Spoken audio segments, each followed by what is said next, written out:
You know that feeling when you're making the wrong decision, but you go through with it anyway? Like a part of you knows you're walking into a trap, and still, for some reason that defies logic, you step on the gas. That's how the worst night of my life began. And yes, you're about to hear one of those stories that'll probably make you think twice before helping a stranger on the side of the road. My name is David, and back then, I worked delivering packages between cities. Nothing glamorous. Just me, an old white van, and a never-ending spreadsheet of routes and deadlines. I hadn't been at it long, so I didn't know all the roads by heart. That week, for some reason, the company changed my usual route. They sent me through a new mountain road, barely used, with almost no cell signal, fewer gas stations, fewer tolls, fewer lights. The sky had turned grey, and fog was starting to settle over the asphalt, that low kind of mist that creeps along the ground and wraps around your tires. The higher I climbed, the harder it was to see ahead. With no radio and no signal, I started tuning in to the sounds of the van, the engine whining uphill, occasional metal creaks that made me glance at the rearview mirror, like someone had tapped the back. The road was empty. That's when I saw it. A car pulled over with its hazard lights blinking and the hood popped open. There wasn't much room to pass, so I slowed down. Outside were two women. One was waving, the other had her back to me, walking in small circles with a phone to her ear, looking impatient. Both wore simple clothes, jeans, hoodies, nothing unusual. They looked normal, the kind of people you wouldn't look at twice in a supermarket. And still, something felt off. But I stopped. I'm one of those people who believes ignoring someone asking for help on the road is like spitting in karma's face. The one who was waving walked up. She looked relieved, thanked me quickly, like she'd practiced it. Said the car died in the middle of the curve and they couldn't reach their insurance. No signal. It all made sense. Except for one thing. The road had a slight downhill slope there. If the car had broken down before the curve, it should have rolled farther down, at least to where I had stopped. But I let it go. She asked if she could use my phone to call for a tow. I handed it to her, but she asked if she could come inside the van, said it was too cold outside. Her voice had that sweet, polite tone. I hesitated, just for a second. But I gave in. She got in the passenger seat and gently closed the door. Then the second woman, the one with the phone, started walking toward us. But something caught my eye. She put the phone away way too quickly, like she wasn't actually talking to anyone, like she'd just been pretending. She didn't say anything. Just opened the side door and climbed into the cargo area. She hadn't asked for permission. She just got in. The air changed instantly. Not something. You could see it was the atmosphere. Heavier, wetter, like they'd brought something with them. I pretended not to notice. I handed over the phone. The woman in front tapped the screen like she was dialing, but I knew there was no signal there. Still, she kept pretending to talk. The one in the back stayed silent. Stared out the window, hands folded on her lap, and one thing bothered me. She was wearing black gloves. Gloves. In the fall. No wind. Not really cold. That's when she spoke. Softly. To me. Almost a whisper. Can you drop us off in the next town? A simple question, but the way she stared at me in the rearview mirror sent a chill down my spine. It wasn't the look of someone desperate for a ride. And I said yes. Of course I did. I got back on the road, not even sure why I didn't refuse. Neither of them said another word. The woman next to me kept pretending to be on the phone. The one in back never stopped staring at me in the mirror. But it was when we passed an abandoned gas station that I saw it. In the side mirror, when the broken neon sign flickered and lit the van's rear window for just a second, I saw what they were carrying. A dark shape, covered by a tarp. I hadn't noticed it before. It was stacked behind the woman with the gloves. My stomach turned. I tried to catch another glimpse at the next curve, but the woman in the back had shifted, blocking my view completely. As if she knew. That's when the fear hit. I could have slammed, the brakes, could have made up an excuse, pretended there was an emergency. Hell, I could have turned the van around and claimed I missed a turn. But I did none of that. Because I was terrified. Not the kind of fear that makes you run, the kind that paralyzes. Thick, sticky. Like some part of me knew that any wrong move in that van would be the end of me. The woman in the back kept her eyes locked on mine, and whatever was under that tarp, it wasn't moving.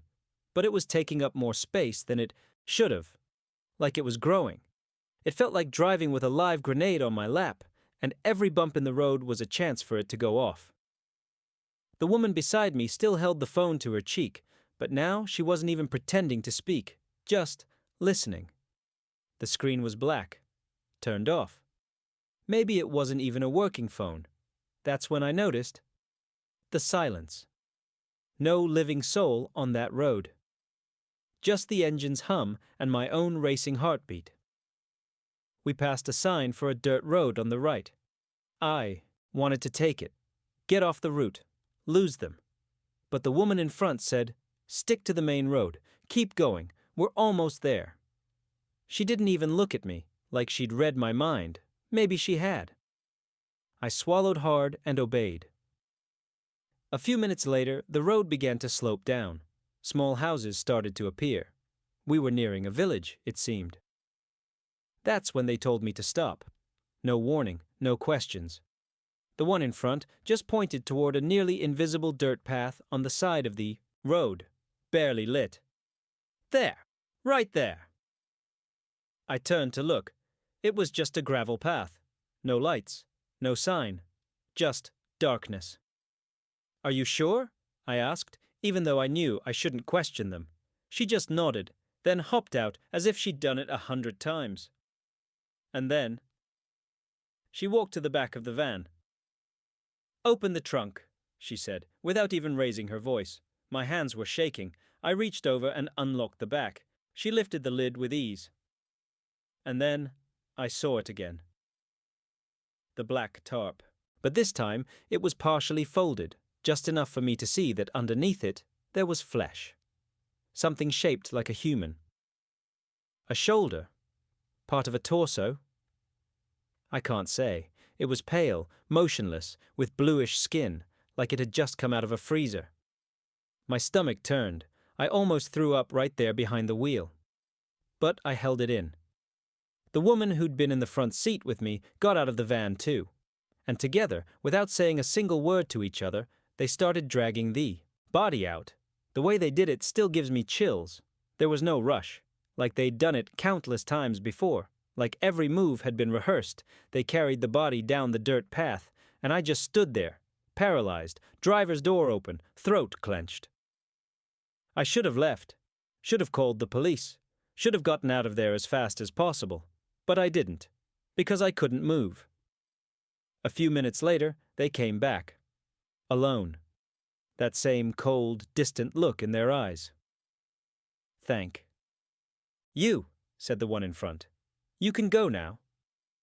And that was it. No explanations, no payment, nothing else. I got back on the road without saying a word. It took about 10 minutes before I could even breathe properly again, but the worst part came later. Because a few days later, while I was washing the van at a gas station, I found a piece of that black tarp stuck in one of the internal hinges, like it had been torn off in a hurry. I picked it up with just my fingertips, curious, scared, and noticed something even stranger, a long strand of hair, and what looked like a hardened drop of dried blood. I threw it away. That first night after the job was sleepless.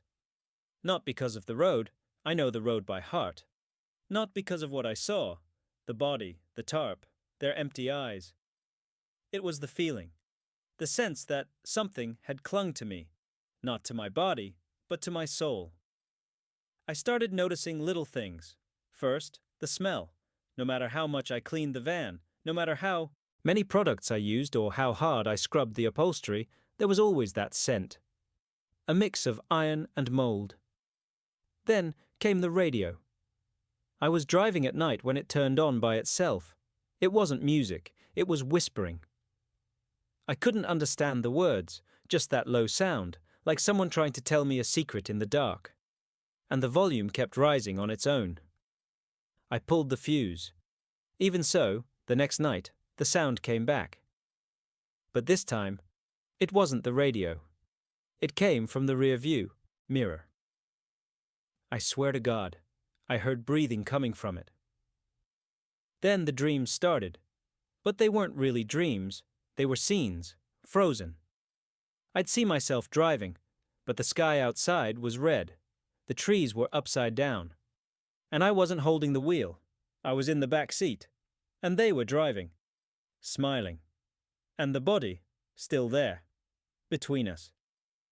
I'd wake up sweating, screaming, my throat dry like burnt paper. I started avoiding mirrors, bathroom mirrors, car mirrors. Any surface that could reflect me. Because I noticed something else. I wasn't the same anymore. One day I got into the van and, out of habit, reached for the rearview mirror, and I saw, just for a split second, someone in the back seat. But I was alone. I froze. Then, in the blink of an eye, it was gone. Or almost. Because when I looked back, just to make sure, I saw the seat was sunken, like someone had been sitting there just seconds before. It was that same week I got the note.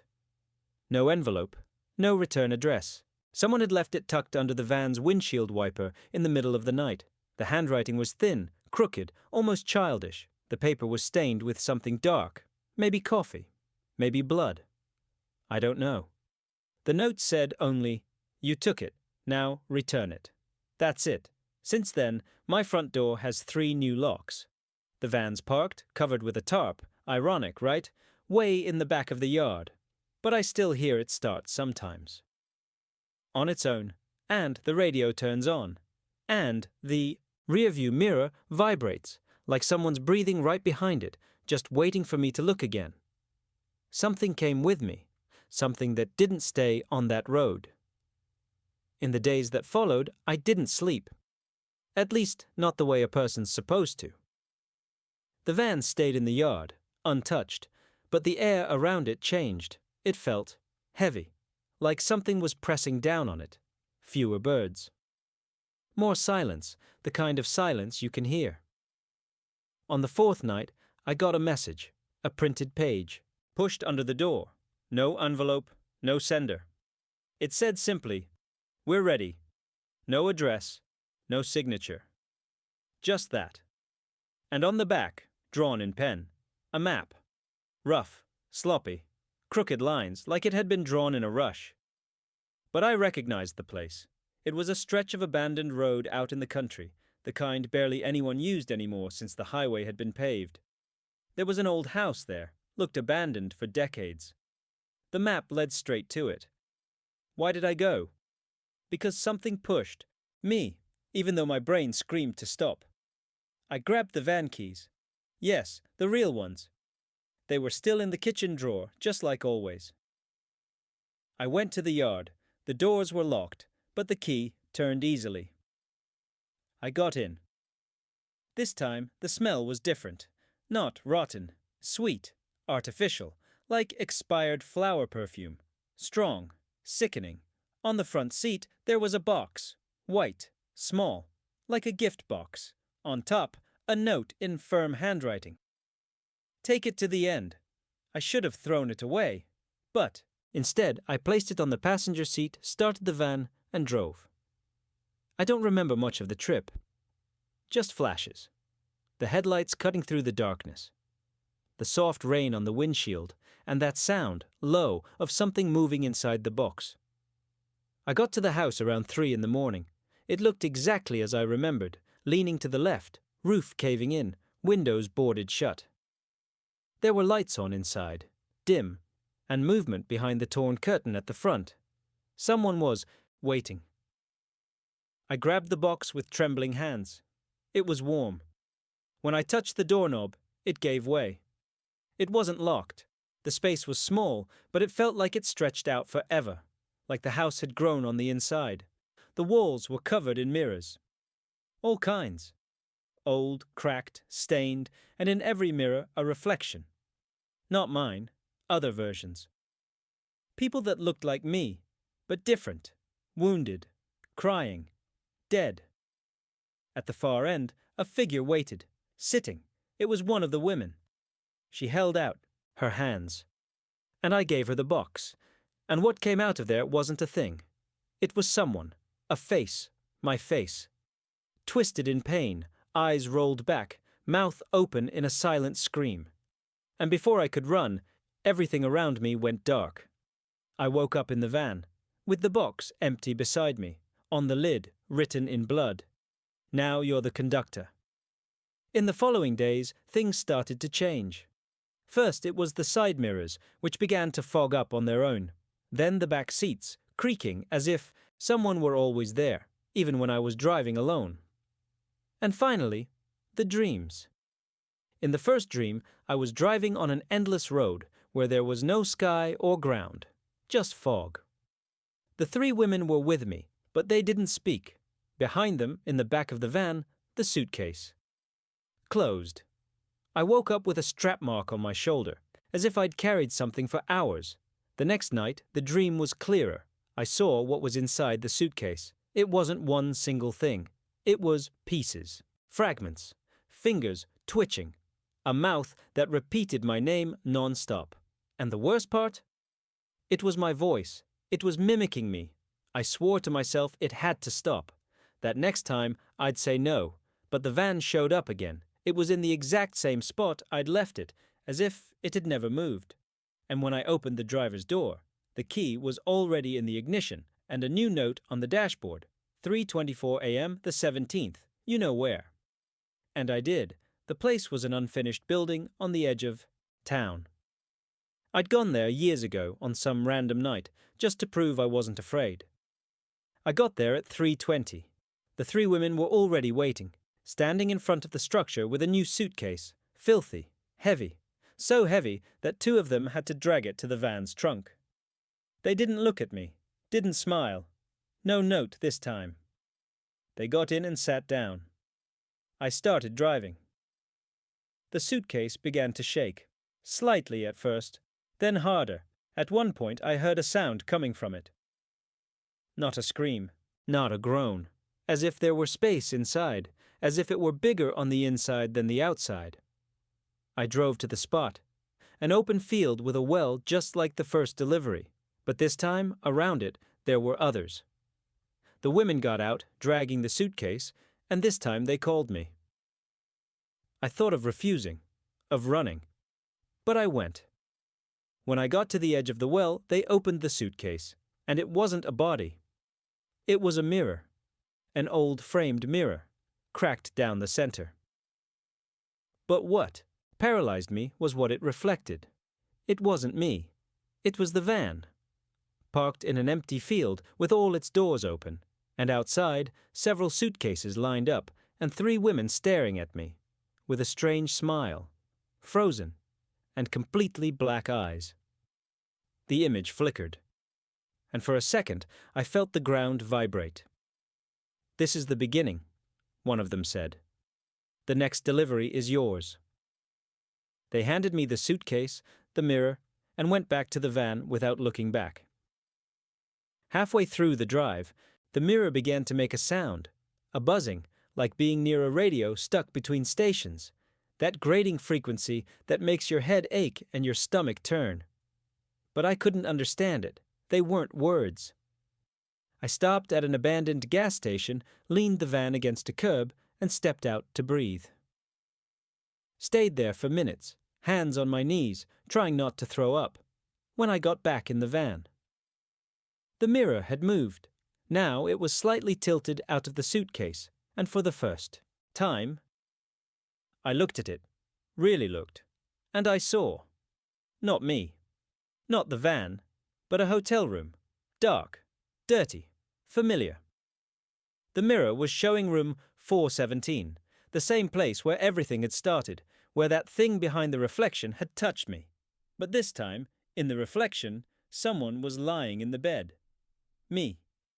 Sleeping, like I was watching a version of myself still trapped there, waiting for me to return and take its place, and it smiled, slowly, with strange recognition. It pointed at something behind me. Of course, there was nothing there, but the reflection still stared, and I, outside of it, couldn't move. I screamed, pounded the suitcase, slammed the lid shut. But the sound continued. The next morning, I parked the van in the usual place and stepped out like a zombie. And for the first time, no note, no signal. The women didn't show up. I waited for hours. The van just sat there, intact, no instructions, no direction. Until, by late afternoon, I received a message on my AOL phone. Unknown number. Now it's your turn. Deliver the mirror. You know where. Of course I did. It was the hotel, room 417. Because that's what happens when you see too much, when you accept too much, when you keep going, even after knowing you've gone too far. You stop resisting. You just obey. It was me and the van, and the mirror. The hotel was the same. It always looked a bit forgotten, like it only kept running out of stubbornness. But that night, it felt even more empty. Not quiet. Empty.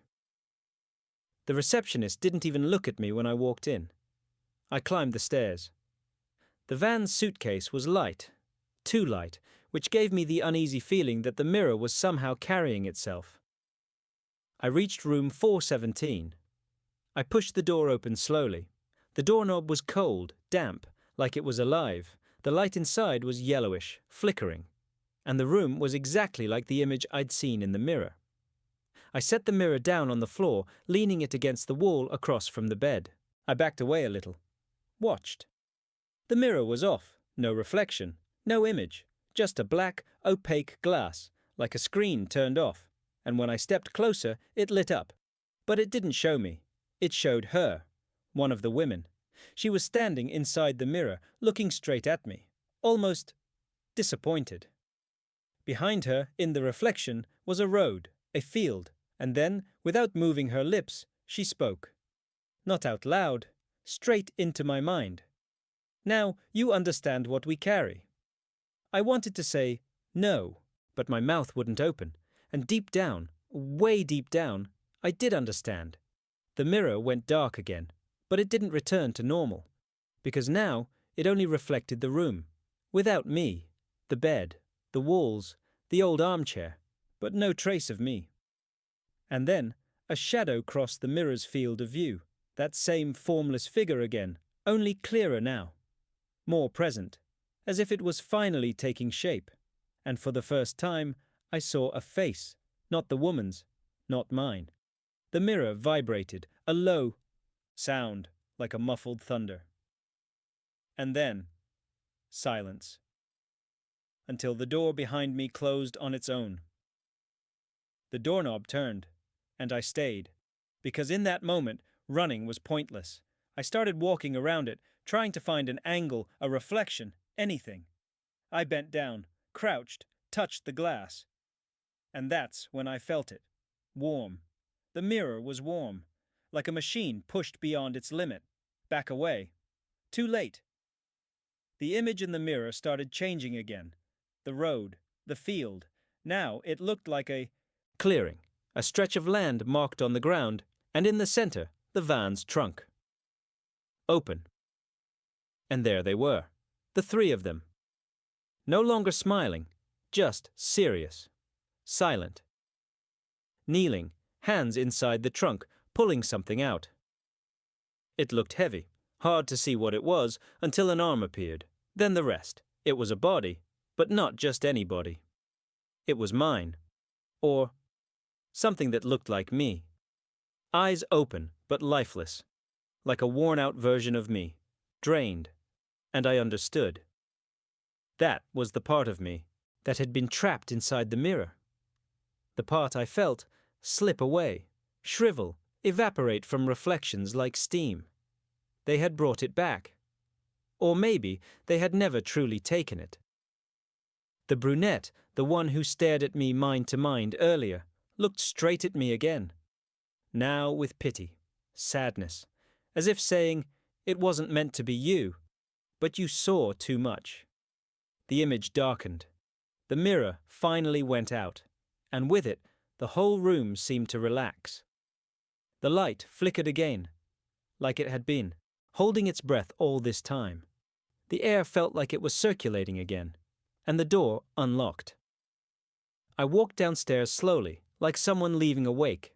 The van was still there, empty, cold, no mirror, no women, and no trace that night had ever happened. But I knew. And to this day, when I pass by an old mirror or spot someone with that distant stare, like they're carrying a weight they can't explain, I wonder, how many of us are still whole on the inside? And how many have already left parts of themselves behind, without even noticing? Right? If you've ever been through something unexplainable, terrifying, or just plain weird, send it to us. Here, even trauma gets a script. Drop your story in the comments. Who knows? The next one might be yours. And of course, like the video, subscribe to the channel, and turn on notifications. Who knows? Maybe it'll save your life someday. Or at least keep you distracted until the next stop. And remember, not everything that goes into a trunk comes out the same way. See you in the next story.